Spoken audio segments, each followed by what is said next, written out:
Welcome to No Prize Podcast. This is the Professor Bud Young, and with me, Johnny the Machine Hughes, Lucas. What's going on, guys? Hey, nothing that a good mixing jar of some extreme chemicals can't fix, but I'm gonna be good. Already, I haven't started the books yet, and already he's hitting the wine. What can we say? Hey! This is a family show. Oh, Hey, that's sorry. It's just fine. a color drink. It's Little 5 spiky. o'clock somewhere.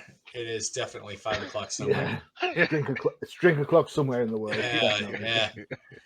So it's been a couple of weeks for me, but you guys did an episode a couple of weeks ago, so thank you. I was busy in Alaska and enjoying the snow and the cold, and it was very nice weather. Otherwise, than it was a good time. It was a good time. Did you guys have a good time here? Hanging out on that ice planet Hoth, were we? It was we were up in the elevation, so we were in the snow, and then when you get out of the mountains, it was just rain. So it was nice. I liked it. We saw some bears, saw some moose. Good little recharge of the battery. So I enjoyed it very, very much. Good job. But it seems like there was a lot of things going on while I was gone. I think a couple of days right before we were recording here, we found out that Mr. Joe Quesada has decided to leave Marvel, where he's been on and off editor-in-chief / publisher for the last 20-something years. Did that news come as a surprise to you guys, or? It did surprise me, to be fair. I thought I'd seen Marvel through the dark days, to be fair. I thought I'd seen it gone through the bankruptcies and the change of ownerships, starting off with Marvel Knights and then bringing off that energy into the other books, launched the Ultimate Comic line. For me, I don't know. It's like enough's enough, maybe. Maybe Disney's, maybe the House of Mouse shackles are a little bit tighter, especially if they're trying to promote shows and movies uber alles. I don't know. I was surprised. I thought it was a mainstay for forever, to be honest. But hey ho.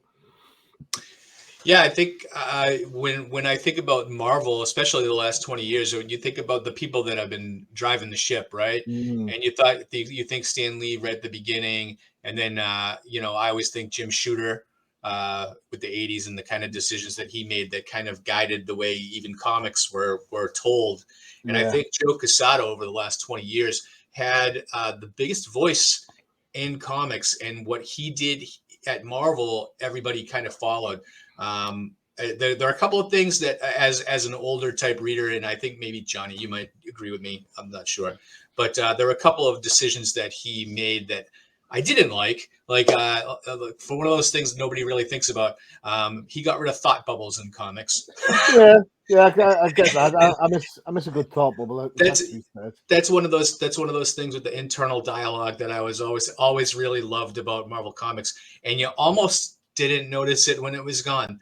And then now they still have internal monologue, but it's in the corner boxes like the narration. And to me that seems like it's more of the story being told to you rather than the hero kind of internally monologuing what's going on.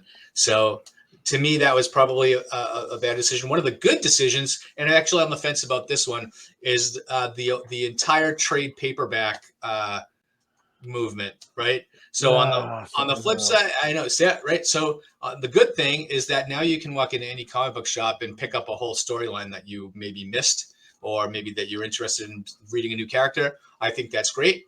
On the flip side, people that buy the monthly books, now you get 6 chapters in a book, and everything's written for the trade.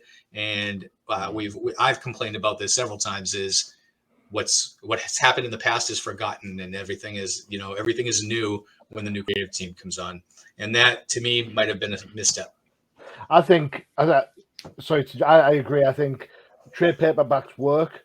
I don't like the narrative that every comic arc has to fit trade paperback form. You talk about trying to get new people into comic books. Yeah. You're not going to do it by having every title in the middle of a 6-issue arc and then hope that they're going to buy the trade paperback. You need those 1s and 2s issues to kind of reset the balance. Someone like Kelly Thompson, for example, when she finishes her arc before the next one starts, there always seems to be like a, hey, let's go to the bar type of issue. And it's like, boom, there you go, resets it and sets you up for the next arc. And that's not a lot of writers do that. But then not everybody is like Kelly Thompson and stays on the book for Claremontian style length of time. Right. So cool. Yeah. I mean, Right. Lucas, what's your thoughts? Hey, so you guys were talking, man. Look, so the heydays of Joe Quesada, that was before my time of really hammering it down and freaking getting freaking comics. But his influences still has its fingerprints. You guys were talking about trade paperbacks, and that's why I actually brought this one up. Going forward, the trade paperbacks, that's what's keeping DC and Marvel kind of up with manga, because once again, manga is freaking destroying the freaking peripheral, they're destroying the horizon. But that's the only thing, because what's been happening. I actually just talked to some of the Drunken Chat guys. Is like, hey, what happens is, yeah, we love the covers and everything, but they don't actually really start reading until they get the hardcover or the trade paperback in their hands, and they're like, oh wait, I missed this freaking issue. Let me go back and freaking go ahead and freaking find it, right? So for instance, in with the list I have up here, that is the top 25 advanced free order for trade paperbacks. If you look at the list, most of it is indie stuff, right? People love the indie stuff because it's got a lot of stories. But what's been happening, and in fact, this list used to be dominated by Marvel. Mm-hmm. Think about that. This list used to be nothing but Marvel. The only thing that was on this list is what there's a couple. There's the Fantastic Four Full Circle Alex Cross Ross slipcase, and that's up there only because there's a 3,000. There's only going to be 3,000 of those freaking printed. The other one is the Iron Cat #1, and that's because supposedly that's going to be like the storyline of Iron Cat and the Iron Man armor. We still don't know what's going on. And then Star Wars. Star Wars always does well, but it's very telling about how people are thinking about the Marvel trade paperbacks. Just the fact that it is not, even though they put out like 67 freaking titles per week, Mm-hmm. is that's not dominating this list right here. So, Well, and that I think that goes to show the genius of Joe Quesada, because they did it first, and now everybody follows with the trades. So I've got to be honest. I prefer floppies. I'm a. no, me too. Don't take it the wrong way, but I'm a floppy guy. So here's one other thing that I would like to put to this, right? Like the big thing, the big storyline that we're kind of middle in right now, regarding the media stuff wise, is his big thing was the One More Day storyline, right? But it was kind of hard to match that up with what's going on with the rest of the Marvel universe, right? You know, but there's also the games right now. There's the Marvel Knights freaking game that's coming out, and then we could see sort of the pieces from Midnight Suns kind of moving in and out, as we're getting Blade soon, if that freaking works, right?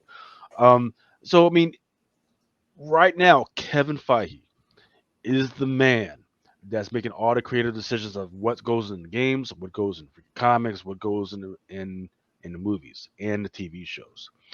Is Joe Quesada being on his way out? Is that a reprimandum of how the Marvel universe is going to go forward? Or are they saying, hey, yeah, we know we were heading toward putting all your stuff in, but now, nah, we don't need that? Because one successful one that he did have is he did have what's the name of the old girl? Laura, in the Wolverine movie. That was successful. People liked it. Oh yeah, yeah. But that was so, years yeah. ago. That was Oh, years so that's ago. Old Man Logan. Yes, Movie, yes, yeah. excuse me, yes, yeah. And then we've seen the reemergence of the Deathlock. That was part of it. The stuff that we're seeing with Deathlock, that was part of his thing. So is this a reprimand? Are they going to? Is Kevin Feige he's looking to shut this down because there have been a bunch of announcements of these projects that Joe Quesada oversaw, and they were great. I mean, apparently they were great reading them, but now when they make announcements, nobody's getting excited about this stuff. It's hard. Sorry to interrupt there. No. Go ahead. I This is a think question for it's. you. I think it's hard for the non-buying public to care about the non-big three products of Marvel. You can push Deathlock as much as you like, but it's only a hardcore fan base are going to read that. No one else gives a rat's ass about Deathlock. You can see how nobody else gives a rat's ass about the Eternals. Oh yeah. Yeah, you can see how much nobody cares about Shang-Chi. And Moon Knight as a TV show is as divisive as anything that Marvel have put out, because these are characters that only a certain niche fan base will actually know about and care about. You know, my wife, she loves the Marvel show. She loves the Marvel movies, and we've tried 2 or 3 times to get through Moon Knight, but you always get to the point where like, I just don't care. Can't watch anymore. Yeah, boof, off it goes. You know, and that just shows that, you know what, Fahey, he has his finger on the pulse. But when you've got your big hitters like Cap, Iron Man, Thor, when you've got those, man, it's like baseball. You go up against the Murderers Row against the Yankees. You know you're not batting safe. We're now at the bottom. We're now hitting 7, 8, and 9. You know what I'm saying with these characters? Yes. And no one cares who's batting 7, 8, or 9. We want to get the cleanup on 4 back at base. You know what I'm saying? And I think it's crazy. It's crazier than me trying to talk about baseball being a Brit. That's how crazy it is. Well, and I want to say, so I mean, he had some dark times too, run with Marvel, with when they had that moratorium basically on the Fantastic Four and the X-Men. You know, and that probably he had nothing to do with that, but you know, the period of time that Joe Quesada was editor-in-chief that they were not publishing a Fantastic Four book, I think was a crime. And you know, the X-Men being kind of marginalized for years because of the legal battles with Hollywood. That kind of, I think, was maybe a dark time, but it did give him a chance to focus on other characters that were very successful. And I think the big feather in his cap in his tenure as editor-in-chief was Ultimate Spider-Man, because that really changed changed the storytelling. I mean, when we bring up trade paperbacks, Ultimate Spider-Man was definitely written towards the trade, and had that decompressed kind of style of storytelling that really has become the norm in comics these days. Gone are the days of the one issue standalone. You know, those Man, we haven't seen in forever. I used to love those. But all in all, I think Joe Quesada single-handedly, or not so single-handedly, steered Marvel clear of their bankruptcy and brought them to new heights of success. And look at them now, you know. And I think Joe Quesada had as much to do with that as Kevin Feige. So, I think of the time, he was the right person for the job. Yeah. With that wizard pop culture that kind of was kicking around, we've got to be loud, we've got to be out there, help drive the speculators, Lucas, into the market. So I did that. Well, unfortunately, like I don't look. When you read the pieces that he's been putting out there by itself, they're good, right? They've got a direction. But the speculators, when I was like, hey man, freaking, what about this storyline? Hey, somebody's been talking about it. They're like, nah, they don't care about his stuff. The one book that people really care about out of all of his stuff is NYX #3, and that's the first appearance of Lauren. That's it. X-23. What about the first appearance of Miles Morales? Is that not shipping right now? That's Brian. That's Michael Brian Bendis. Yeah, but Quesada was the editor, was he not? That put yeah, they don't attribute that to Joe Quesada though. Ah, okay, cool. Yeah. So which is weird because Brian Michael Bendis has had more characters make it to the big TV medium or movies faster than anybody else, yeah. but nobody gives him any respect. Well, also say he's probably had the one that's been cancelled the quickest. Yeah, Naomi. Yeah. Yeah, Woo! that's right. But it was once again One and look, done. One and done. He, You know? yeah, his that bro. I know we don't really want to get into DC stuff, but hey, if I just like, I appreciate the is it the WB or what's the name of it? CW. CW, yeah, CW. Try to bring more African American, Black, whatever Rican to light. That's great. But if you're gonna bring a black girl to the figure, she's got to be a black girl. She can't be a character whose skin just happens to be black. There is nothing black on her. There is I don't understand. Like she was nothing. She was vanilla. Like what's the point? I said she was boring. She was absolutely freaking boring. Okay, I never saw the show, so Yeah. but I read the book. I read the comic book in her first appearance, and I thought she was pretty boring myself on the book. So yeah. Anyway, we'll get away from talking DC. Let's jump over to Disney Plus, and we seen the first 3 episodes of Obi-Wan Kenobi drop on Disney Plus, and there's 3 more left. Hello there, Johnny. Hello there. Hello there. What did you think of the first 3 episodes? Right. Okay. So I'm going to do this, I suppose, in a quick step fashion. One thing I hate are cute kids. It's like, but then apart from that, you've got to remember that Star Come on, Wars, you can't hate that face. You all can't I'm hate that saying- face. This is why I don't watch Bad Batch. There's a cute kid in it. I don't watch it.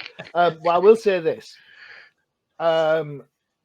Star Wars is primarily aimed at kids. And no matter how many old school fanboys like me get in on it and say this or that or the other, the amount of hate this show is getting is just absolutely unwarranted.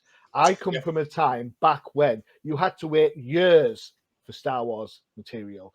Years. The only thing you had going for you was the Star Wars comic from Marvel. That's it.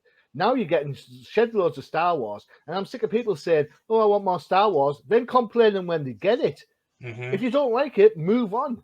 Anyway, to the point of the question, I thought the first 2 episodes were quite slow. It's quite, considering there's only a set amount of episodes to go.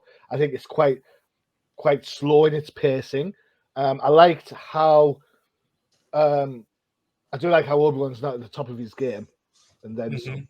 But then the third episode with Darth, you get a sense of feeling. One of the things I was saying last time when we talked about Star Wars is that Darth is such a pussy. He always gets beaten by everybody, right? Right. Even in the comic book, a group of people bust into his castle and nick off with something. You can't even stop that, But for the first time in ages, you felt the real threat of Darth Vader in this episode. You felt his anger, you felt his hatred. I will say I didn't know that the Force could generate fire. So, he didn't generate fire. He dipped his lightsaber into it. Oh, did he? He dipped his lightsaber into whatever he dumped. Oh, right, okay. Well, there you go. And then there's going to be somebody that says, "Well, why didn't if he's using the Force to pull Obi-Wan Kenobi into the flames, why didn't he use the Force to pull the robot carrying Obi-Wan Kenobi into the flames? Why didn't he also, in The Empire Strikes Back, catch Luke when Luke jumped off the balcony?" You know what? You just got to go with the flow with this stuff, man. You kind of, it's like when you get someone like the Flash. I'm sorry to bring DC up, but the bad guy runs away from the Flash, distracts him with something, and the Flash loses him, can't find him. It's like, hold on a second, you can run twice as fast as whatever. You should be able to save the girl and catch the bad guy. You just accept it, all right? Mm-hmm. It is a bit shoddy, right? And to think, that Vader should have just been able to destroy the droid. But overall, my expectation levels for this show were way up here. Has it hit way up here? No, it hasn't. But is it a decent watch? Yes, it is. I am in this till the end. So, I'm waiting for Ewan McGregor to pull on the saber proper and get back to his Lucas, what did you think? Look, man, I had very low expectations, but you know what? It hit several spots. It showed why was Obi-Wan Kenobi hiding for so long. That nobody's protected. Like, there's no, hey, freaking, hey, somebody's gonna come in to save the day. Well, we don't know because everybody's in freaking danger. Nobody was showing mercy or anything by the dark side. Um, and everybody's freaking hunting Jedi. Everybody's got this weird feeling about Jedi, which was opposite of what we had been tracking all along. It went in really hard and established the freaking stakes, right, like right in the beginning. Like, hey, freaking, if everybody's got to die, so the mission's got done, everybody's got it, gonna freaking die. You do not mess with the freaking Sith for the sake of the order. Um, you know, I think the way they're treating the Force is absolutely amazing, and the fact that hey, the Force is not something you can just pull out your butt. Freaking hey, I need to wipe my ass. I want to freaking use the Force to bring out the toilet paper, wipe my butt. No, it's got to be something that you've had to practice, you have to focus on, or that scared the hell out of you. But you can't necessarily control all the time unless you got that practice, man.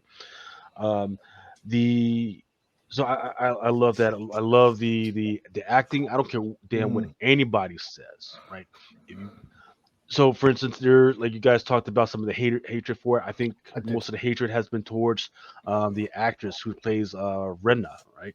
Right. That's Moses. Bang out Vader. Just bang out Vader. Just I mean, let her act. Let her do. You're 3 episodes in.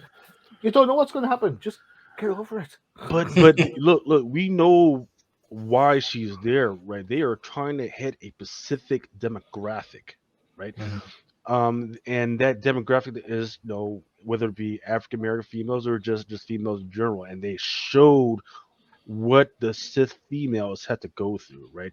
And there's a type of tone policy, and you could tell the type of people who are hatred because they don't understand what they're seeing, right? This type of stuff that she's going through is the type of stuff that you see in like a normal office setting, right? Like hey, why are you so aggressive? Hey, why won't you just do what we say to do when we say it? It's that concrete ceiling that sometimes females have to go through. Like, hey, we know what you want, but we're not going to let you just do what you want, right? Because this guy, he was here first or whatever, but even though he doesn't deserve it, right? And we're not going to just let you, deserve it. We're not just going to let you go through and finish your mission, not because you're not good enough, because we don't want you. That's the craziness, and there's a lot of hatred. Oh man, why she's look? They're trying to give you the sake of what people go through, right? And even though we're not necessarily supposed to be sympathetic to her because she's a Sith, but just a way of hey, she goes look. One of the things she goes to a meeting. First of all, she wasn't even invited. First of all, yeah. She's an inquisitor. She's the third sister. She's an inquisitor. She wasn't even invited to the meeting, so but she shows up anyway. And she goes, "Hey, here's what needs to happen." Everybody's like, "No, we're not going to freaking do that. No, we're not going to do that." And she has to use Darth Vader's name in order to get it done, in order to get the mission done, right? And then and then later on, what was also interesting is, they're on planet, they're freaking searching for everybody, and they're like, hey, Obi-Wan is like, well, no, well, you don't deserve this, in fact, go back to the ship. She's like, hold up, I'm the one that found Obi-Wan. Why am I in trouble? I'm the one that found him. I'm the one that's got us here to this point. It was all my actions. You talking about? So that is, and once again, this is something that they're trying to show normal that females are out there going through every day in the office structure. That even though they've been working hard, there's always somebody out there that's impeding the mission and progress, and they're trying to claim credit, and then thinks he's going to get the promotion later. Just saying. What did Qui-Gon say in Phantom Menace? There's always a bigger fish. As I said all the time. So I think that overall, so I'm a sucker, right? I just love Star Wars and just give it to me, and I will forgive the occasional retcon, which I think is happening a little bit in this show. But you know, as I think I had mid-level expectations, like you know, because I think Boba Fett could have been better. So I was looking forward to Obi-Wan to see if if they would do. And I'm not a huge fan of the prequels, right? So so seeing this, I was kind of like, maybe you know it's gonna bridge that gap for me, and I think it did a little bit because, like I said, I'm a sucker. I think Ewan McGregor is great, and it was just he channeled Alec Guinness in the prequels, and here he's even better.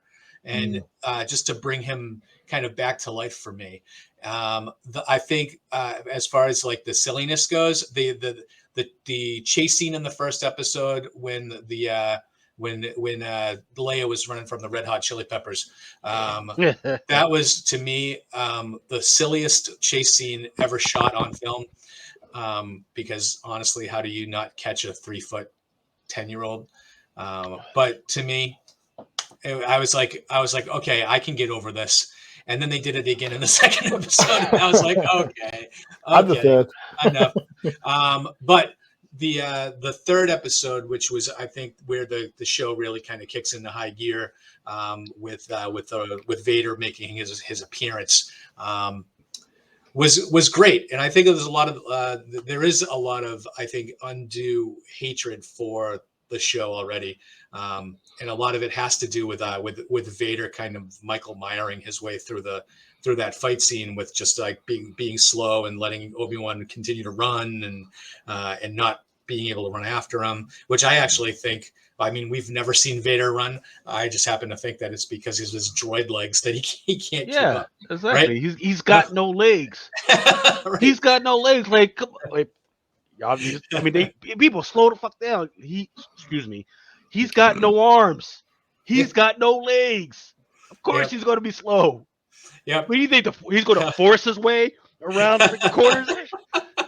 The hell, y'all. So I think what we saw, or what they tried to portray Vader as, is that an inevitable force, right? That thing that you can't do anything against. Like, he's going to show up and he's just going to kick everybody's ass.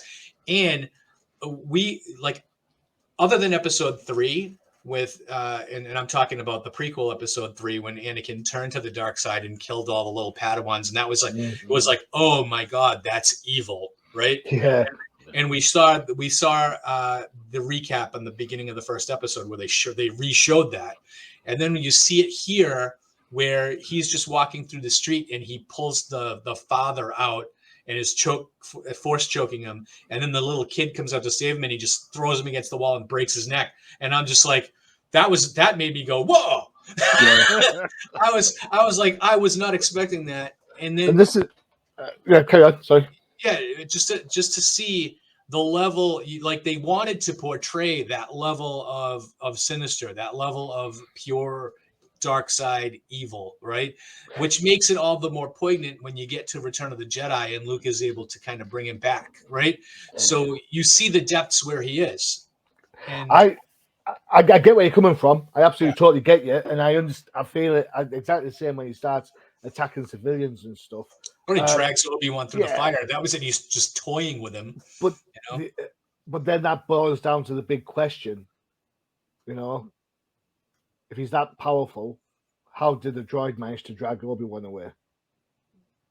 Because he let him go. But why? Vader was just toying with him. Nah. See, this is what I don't get.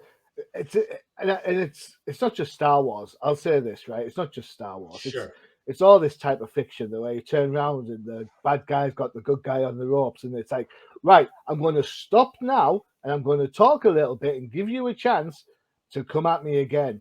I'm like, oh man, just kill him. You know, it's like the Austin Powers movie where you capture Austin Powers and his son's like, just shoot him. Just shoot him. No, I want a little death trap. I want this. No, just shoot him. Put a bullet in his head and that's it. It's over. And you're like, yeah, you know what? He's got a point. And I've said this before. And, you know, Darth Vader as a villain looks great. But he succeeded in absolutely nothing that he achieves. Nothing. He's a big failure. The only thing he managed to do was kill the kids. That's it. Couldn't stop the first Death Star being blown up. couldn't turn Luke in The Empire Strikes Back, couldn't turn Luke in Return of the Jedi, couldn't stop the plans being stolen in the first place in Rogue One, couldn't find the Millennium Falcon and had to let bounty hunters do it. He didn't even kill Obi-Wan Kenobi. Obi-Wan Kenobi sacrifices himself. So, as a bad guy, looks great. Success rate. It's like the Dolphins in the last he 10 can kill years. kids all day long. He's great at fucking killing kids. Yeah. Kids and civilians. Anything else? Yeah. No. There you go. But hey, So, sorry. well, no, But I I love just Star saying, Wars. I love Star Wars, but that's one of the things that absolutely totally annoys me. And one of the things I haven't read anywhere that I just a little thing that I've noticed about the show so far, and I'm wondering if it's going to happen in the next next 3 episodes. So you've noticed that there's no episode titles, right? It's episode 1, episode 2, episode 3. So it's shouting out the prequels, and then it's going to shout out the original trilogy because that was episode 1 through 6, right? Yep.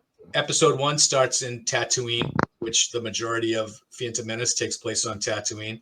Episode 2 took place in a city type scape of looks like Coruscant, which episode 2 takes place majority, when they're chasing Jango Fett through Coruscant. Episode 3 starts in Mustafar, where that's where the big fight between Obi-Wan and Vader ends in episode 3. So I'm thinking episode 4 we go back to Tatooine. And then episode 5, maybe episode 5, I'm convinced he's going to go to that Obi-Wan's going to go to Dagobah and see Yoda and figure out how to finally contact Qui-Gon. And then episode 6 will probably end up on some kind of a Death Star ship or something. But that'd be cool. That's my thoughts. But I kind of think that the shout outs to the episode titles are more than that. I think the settings are going to be reminiscent of the original trilogy going forward. So, my thought. If I turn out to be right, we'll talk about it in a couple of weeks. All right, fair enough.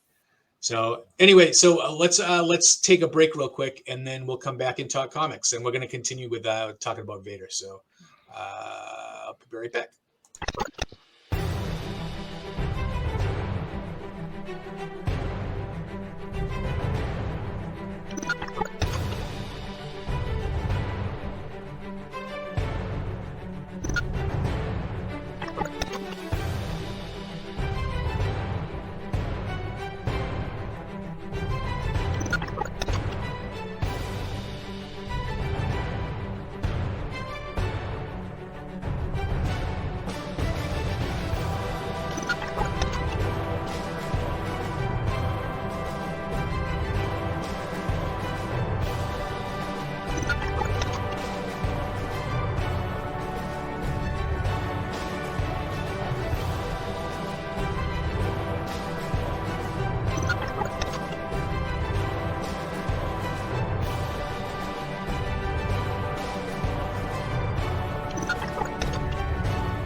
All right, make sure to check out our sister show, The Definitive Crusade, all about DC Comics.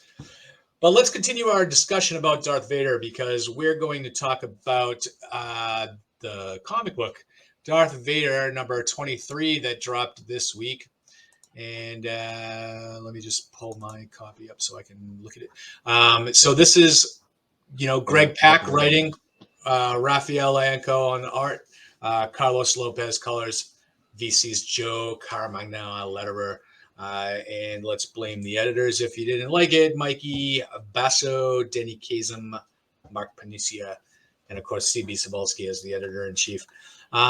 So this is kind of a tale of two Vaders, right? I mean, we watch the Darth Vader on Disney Plus, and we get the ruthless, take no prisoners type of Vader, unless he's actively letting them run away from him, and get to see more of the compassionate light side of Vader in this issue, where we're looking at Sabe, who is one of the Padme's handmaidens, the Yep. lookalikes, if you remember her from Yep. episode 1. So she's back here, and of course looks like Padme, so that throws Vader for a loop. But Sabe reveals that she knows that Vader is Anakin, and goes about to try, pretty much proving it throughout the course of this issue, but ends up bringing him to a cell where Sabe had freed a bunch of slaves from Tatooine and set them up in a kind of like kind of a rebellion situation, really. And Vader follows Sabe for some reason, right, to that planet, and we find a couple of Anakin's old buddies, Kitster and I can't even remember the little Greedo guy's name. Is that Wilf? Waldo. Wald. Yep. Walt. There you go. So we kind of get to catch up on them, and then we get to see what what Vader would do. Vader ends up saving them, and he sees them building a pod racer, and so we can tell that he's being brought back to his roots, and kind of making him feel a certain way. And so we see this, and to me it was kind of funny, because I read this issue after I watched episode 3 of Obi-Wan, and I really it really flew in the face of the kind of Vader of the story they were trying to tell. And that's actually the reason I wanted to talk about this issue, because I think it was like a tale of two Vaders. And you get this one with the light side kind of contrast, and thinking about what used to be, and thinking about the past, and then you get the dark side Vader on the show. And the one thing, like, I want to say, the art in here is really, I think, good. I think Vader is probably one of the toughest characters in comics to draw, to get right, I think, because of the angles. But the inking, I think maybe a little too, the colors, I mean, probably a little too bright in spots, where I kind of think Vader lends to darkness and blacks. I don't know if we should have him walking all the time in green meadows. Just it doesn't feel right to me. But otherwise, I thought this book was good for the story that they're trying to tell. I just thought it was kind of interesting to just kind of see the different takes on him, because they're both valid, I think. In the one big criticism I would have is the pilot on the droid pilot on the Imperial shuttle looks like Wally. Yeah. So, just saying. So what did you guys think about the book? Do you guys read Vader on a regular basis, or? I've been reading all the Crimson Reign stuff, because it is so interesting. Especially they've been kind of honing in on the Knights of Ren. Yeah. And the covers have been amazing. People have been eating up those covers. This Darth Vader stuff has been interesting because it's more like a mystery, right? They've been trying to figure out who was the one that kept Luke Skywalker and the mystery of Luke Skywalker and Leia away from Darth Vader. Like, why didn't he know? And now they're trying to figure out, hey, how exactly did Padme die? Right, that's the big mystery, because we've already saw it before. Like, hey, Padme tells Obi-Wan, hey, we can take care of the kids, do all this stuff, but how exactly did she die? So that's what they're on. But the main focus that I think looks like they're trying to go towards is like, hey, Darth Vader, because of that past that he had, and he promised his mother that he was going to come back and free her. Well, he never got to do that. Wait, Darth Vader failed at something. Yes, he did. Now, are they going to try and turn Darth Vader into the Nat Turner or Harriet Tubman of the Star Wars universe? Right? I have no idea who those are. Okay, so Harriet Tubman was the freedom. So back during the slave days in America, there was this one little old black lady. She was like 5'2", but she conducted the Underground Railroad. The Underground Railroad was a network system. Yeah. Where she would go, and she made like 50 trips of taking slaves, and she had like $1 million freaking bounty on her head, right? And which was crazy from back in the Civil War days, $1 million freaking bounty. But so look, Darth Vader, he's the big bad, right? But it's a totally different story if he's going to be going freaking trying to free slaves and secure their freedoms. That's a totally freaking different story, and like all this that shit. Because gotta remember, it's not just random freaking slave owners that's doing that stuff. The Jedi. Remember, the Jedi were also using slaves as well. So let's not forget that, right? So if Darth Vader's going freaking planet to planet and he's going to start trying to free the slaves, oh Nelly. Are you looking at clone troopers as being kind of like slaves, or? No. So in some of the like in Rogue One and some of these other joints and some of these other Crimson Reigns, and they start bringing up the freaking slaves, and they start talking about the duplicitous nature of the weapons trade. They've been bringing up some stuff about, hey, the Jedi, they say they're these religious monks and everything, but in order to get their stuff done, they've had to use some duplicitous measures to do that stuff. I absolutely think this book is absolute pants from a story point of view. There's no way somebody like Vader will go up against a governor, an imperial governor, about slaves. Vader is the right-hand man to the Emperor. If he doesn't agree with it, he would do something about it, but he doesn't. He agrees with it. Wookiee slaves. It's just this is just it's geared to get you to feel, oh, poor Anakin. Well, really, I don't want to feel sorry for Anakin. I want Anakin to be the badass that he's supposed to be and actually achieve something. Going around and doing misdeeds of good because he's doing something equally bad somewhere along the line.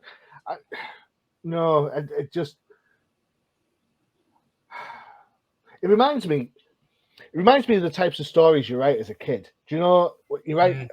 So when I was a kid, I wrote this Star Wars story. It must have only been about 8 or 9 or something like this. It was a Christmas story, and it was like, oh yeah, everyone's celebrating Christmas, yeah. And because it's Christmas, the good guys sent Vader a tin of polish for his armor. Oh. And I'm thinking, and when I'm reading this story, trying to turn Darth Vader into a good guy, it's like reading one of my stories back when he was 8. I just know. Vader is supposed to be evil upon evil. We've just seen how he destroys civilians. He's not going to give a rat's ass about the kids from Tatooine. He didn't give a rat's ass about 3PO and Empire. He was quite happy to mutilate his own son.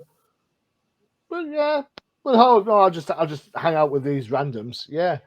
If Darth Vader was really that concerned about Sabi knowing the truth, he'd just stab her with a lightsaber and be done with it. Move on.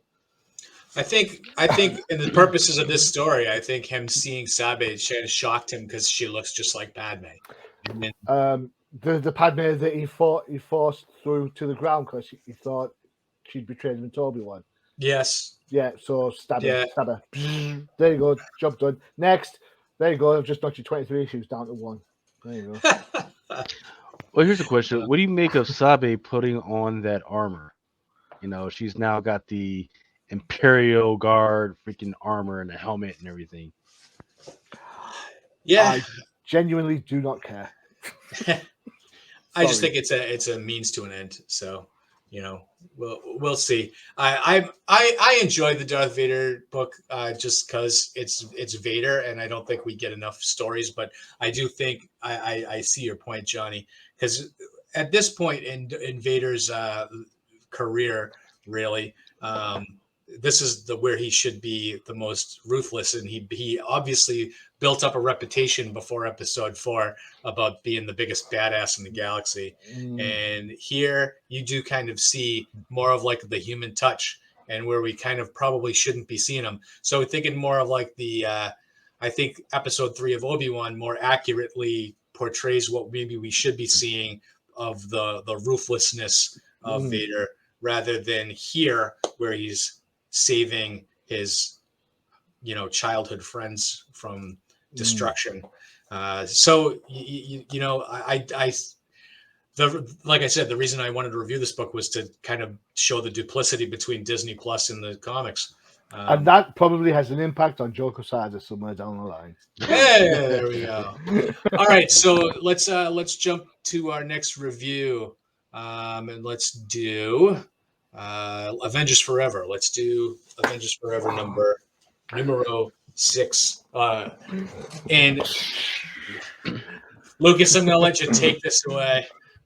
I hope you make it more interesting than the book was, please. That'd be great. I can't. It's impossible. I can't. It's impossible. So for my speculators, listen up. Written by Jason Aaron. Been keeping an eye out for the speculation. Just three big guys. There's Jason Aaron. He's had a whole bunch of characters that are showing up in movies and everything. There's Al Ewing and Donny Cates. That's it, right? So Avengers Forever number 6. These have been more like, they're not what ifs. These are actual things that are happening through different universes. But it's weird because in each and every story, some of these characters have been going to other universes. They've somehow been able to go to other universes, and they've been slowly killing off either their own versions of themselves or the versions of the villains that they don't want to live. That's the same thing here. In Avengers Forever number 6, Killmonger. He has gotten the destroyer armor. Yeah, he's got the destroyer armor, and he's going multiverse or universe to the universe to kill all the T'Challas and Black Panthers that are out there, right?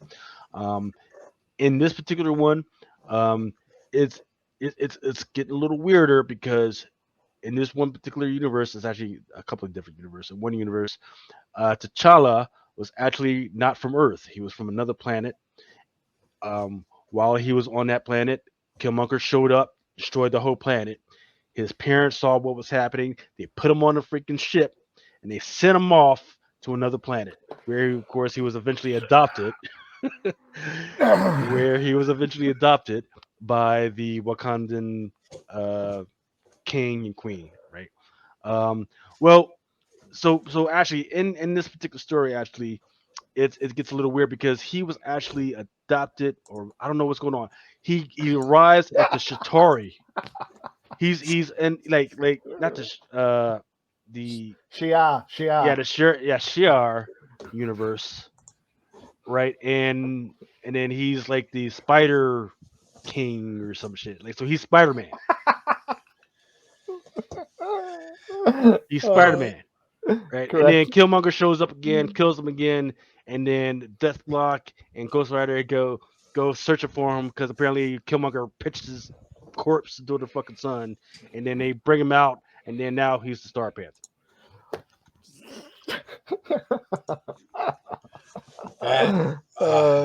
Joe Quesada, this is you, ain't it? Joe Quesada, this is you. This is why he left. He's like, we're doing what? To who? Johnny, can you make sense of this mess? Yeah, I can. Absolutely, right? I looked this book up this morning and I was like, hey, look, it's multi-MacGuffin time again. Yes! Nothing like. Lucas is bang on right. This is not a what-if book. This is a why bother book. Now, the idea that the King Killmonger's going around killing all the Black Panthers. First off, there's no Black Panthers in this book at all. Don't get me wrong, T'Challa's in it, but you also get Spider Panther, Super Panther, Iron Man Panther, Sky Spider. It comes out of. First off, he gets sent away, Kal-El. Then he gets thrown into a sun and gets sun powers, Kal-El. Next, he's going to start shouting for vengeance. Is he going to become Bat Panther next? Which is he? If you want a book about Black Panther, make it about Black Panther. You don't need a fanny on with all these different other types of heroes. And the whole idea that these group of people are going around, jumping from multiverse to multiverse. I'm going to swear as much as I get close to swearing. It's bollocks. Check out Savage Avengers. Deathlock's are bad guys, not good guys. They're going around doing all sorts of crazy crap. They're getting rid of multiverse incursions. Why would this one be any different? There's probably the previous issue, and if it is, and someone's going to yell at me for not reading it, well, you know what? That's fine. As I said right at the top, this is a why bother. I will say the art looks pretty. It's okay for what it is. I like the colors. The colors look great. There's a lot of depth to the colors. But to be fair, if you're reading this, I can't help you. I can't save you. I can't save you. Right. So the crazy thing is that the Shia, their gods are like birds and everything, right? But for some reason, he gets there and he's a spider. Huh? Huh? Right. So yeah. Go ahead, man. Forget it. Now finish off with the final bullshit. So this book suffers also from Jason Aaron disease too, as it introduces a new character and a team book, and we don't see the team until the last page, and they don't do anything. And the other thing that I'm going to bring up is, you both brought up what if, why bother. The characters in this book are all this drives me nuts because, and maybe this is Marvel's fault, right? Because when these creators create characters for Marvel, Marvel owns them. That's why they don't create original, brand new characters that are interesting. Instead, we get derivative knockoffs of already established branded characters like Black Panther. Hence, Vibranium Man. Hence, an Ant-Man that's actually Tony Stark. Hence, Ghost Rider, the All-Rider. Come on, give me a break. This is really Ghost Rider version 3, right? So, or 4, I can't remember. But this book really, what this is the 2022 revival of the 1990s Exiles book, which was all multiversal X-Men coming together, having adventures that never really mattered to anything because it happened outside the 616. Here, it's just this. It's just the same thing, except we have Avengers instead of X-Men. It's nothing original. It's nothing new. It's nothing interesting. Moving on. I will say this quickly. If you're into this sort of stuff, if you're into the idea of jumping across multiverses and characters finding themselves in different versions of themselves, you need to check out Vampyverse, because that, by Tom Snigowski and Janine Aitchison, it's on Dynamite Comics. I know this is a Marvel pod. I genuinely am very, very sorry, but that is a 6-issue run and it's great. Same sort of premise, but it looks great. It reads better. There's a point to it. There you go. Yeah. Sorry. Moving on. All right. Moving on. We're gonna do Captain Marvel. Yes. 38. At last, something decent. Johnny, take it away. Tell us about Captain Marvel. So it's written by Kelly Thompson, art by Juan Frigera. That's what I'm going with. And Aaron Lopez. Colors are by the fantastic Geordie Belair. And if you don't know who she is, then you need to go and pick up shed loads of books. DM me and I'll tell you which books to pick up. And of course, letters are by VCs, Clayton. I can do as many books as I like, Carl's. All right. To paraphrase a soccer phrase, see what I did there? Americanized that for you guys. Do you appreciate that? Thank you. Yeah. To paraphrase a soccer phrase, this is a book of two halves. Funny enough, the one without Carol's the best part. It's the way it works, I'm afraid. I love the humor of the fish, not a fish, out of water that ran through the first half of this book. Binary finding their feet, hanging out with Jess and Jen. Really good fun. The art's gorgeous. She looks great. Spider-Woman looks great. There's a right amount of humor, right amount of cats. There you go. The colors, Belair is absolutely par excellence when it comes to colors, and this is no different. Bearing in mind you've got a character who's got a flame head, gets herself in all sorts of scrapes, and the colors just look great. They represent the art brilliantly. Second half of the book is a tad of a disappointment. The art's not so good. It's a little bit, I want to say primitive, and I suppose that's the idea that they're going through vibe-wise. The colors are muted, which again highlights the kind of off-world environment that Carol finds herself in. But the art, man, I mean, look how awful the Enchantress and Scarlet Witch look. And Agatha Harkness, it's like they tried to make her look like the one from the TV show, then couldn't do it halfway through and stopped. The perspective of the head to the body just doesn't work. But all in all, and I've said this again, I'll say it again, I've said it before, Captain Marvel is consistently one of the best books Marvel's put out. And it's part of it's due because, you know what, this is issue 38, and Kelly Thompson's been on all of them. She is writing long haul for this book. Is this the longest modern era run for Captain Marvel? Before they No, reset? no, there's a Miss Marvel series that goes into the 50s. Ms. Marvel. No, I know. But that's like it's still Carol Danvers. Or do you mean Captain Marvel since? I meant Captain Marvel since Carol took, in the last 20 years. Right, I think so. Yes, I would say so, but I'd have to double check. But it's great. I just like how fun it is. I thought this was a fun book too, and the one thing that that kind of strikes me is the second half of the book, the Carol book that you mentioned. The art looked a little wonky. Yeah. It reminded me very much of like the Matt Fraction Hawkeye book. Yeah, that's a shout. And it was like kind of like that minimalist like art, but it really even looked like it actually could have been that book for a second. I had a look. I had to switch back the page, and I'm like, oh, it's the same art team. You know? Well, there's 2 artists listed on this, isn't there? Yeah. So Alvaro Lopez is probably the artist on the second half of the book, right? Yeah. So. Yeah. But I think they took shouts out from the Hawkeye book. But Lucas, what did you think of Captain Marvel number 38? So I mean, look, they have been really good at showing an everyday in the life of Captain Marvel. That and the Spider-Woman book. I've been loving those freaking books, right? Hey, give me the everyday. Let me show her hanging out with the friends. Let me show me the electricity. Show me a reason why I need to come back, and then they've been giving me that every day. But the interesting thing at the end of the book, right, where you got Polaris and Wanda and Agatha showing up, makes me understand that I'm not crazy, right? Because you got to remember, there was a storyline where Carol was learning magic, right? That was around issue 28 or something like that. Right? Yeah, because she wanted to go up against the future. Yeah, she was with Doctor Strange. Yeah. And then Doctor Strange. She asked Doctor Strange for help. He said, nah.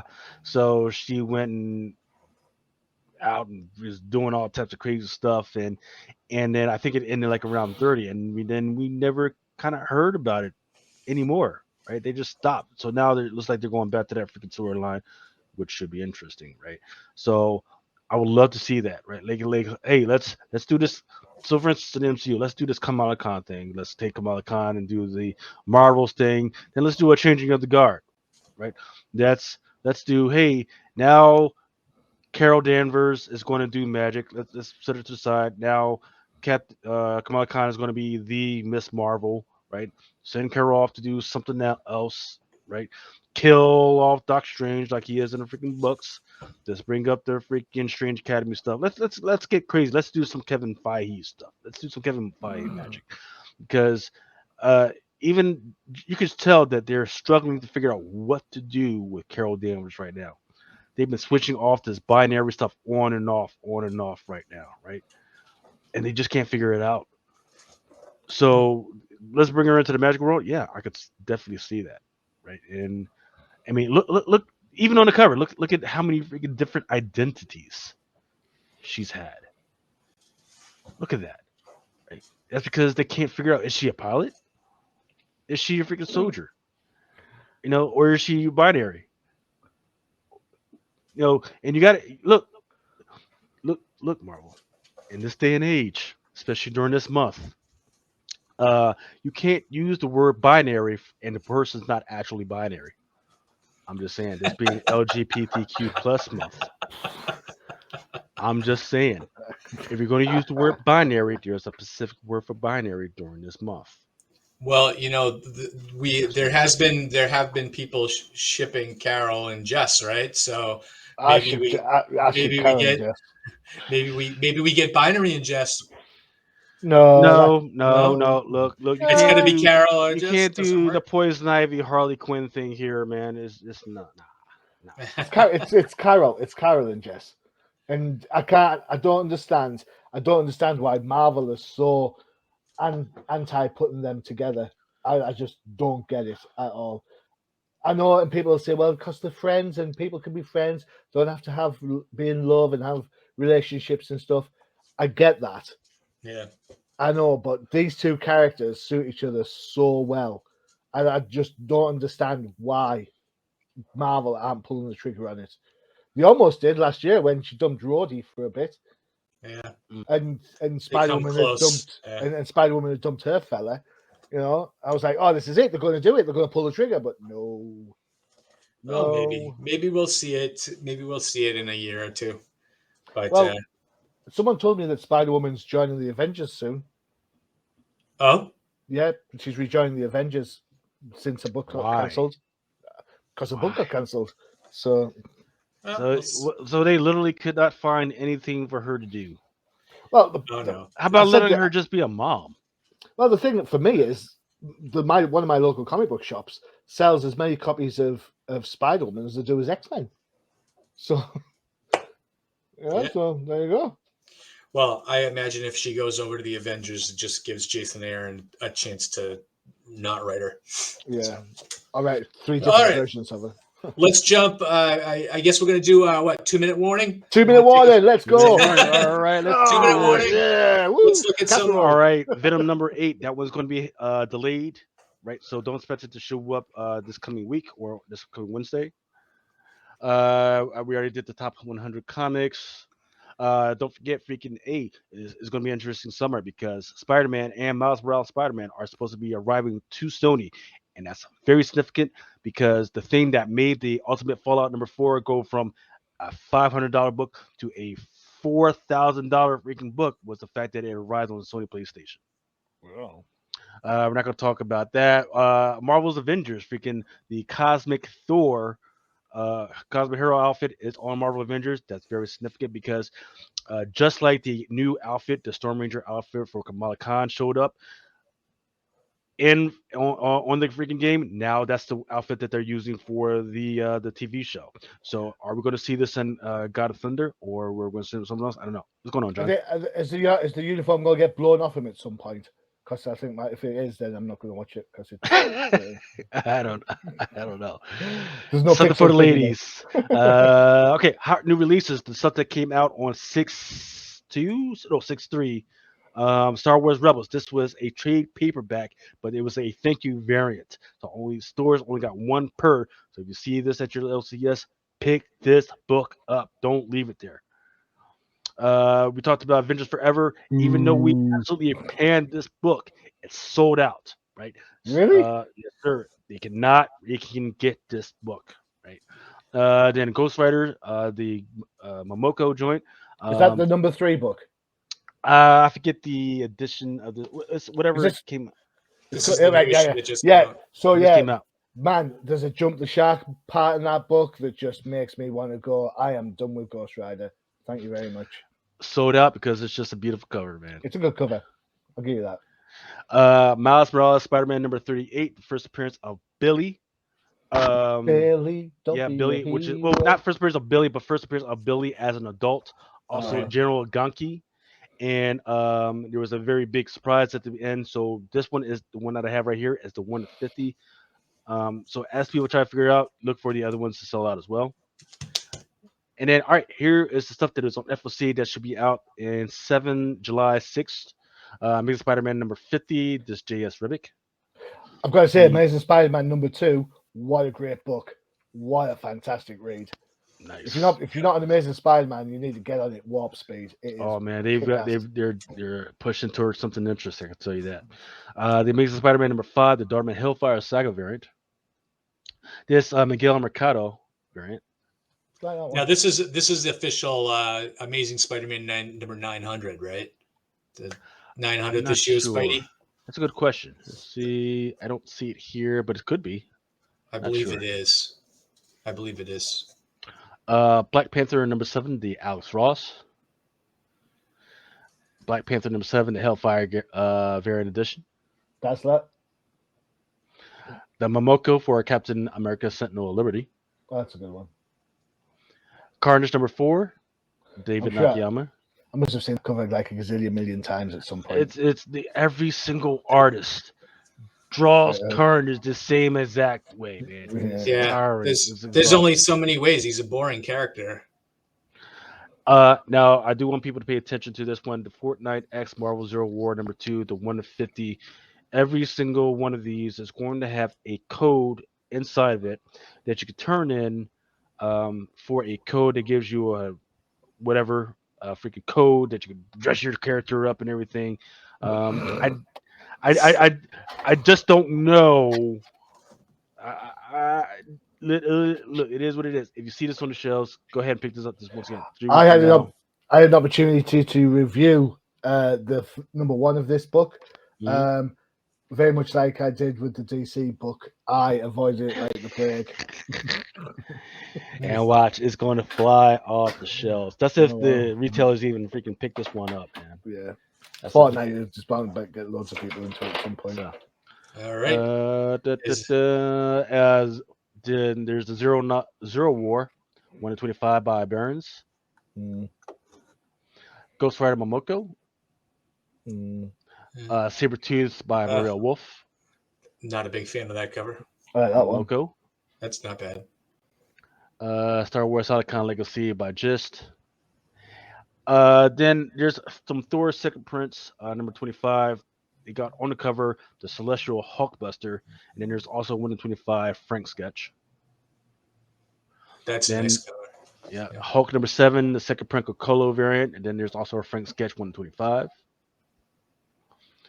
Then Jane Foster the Mighty Thor, number 2 by Horley.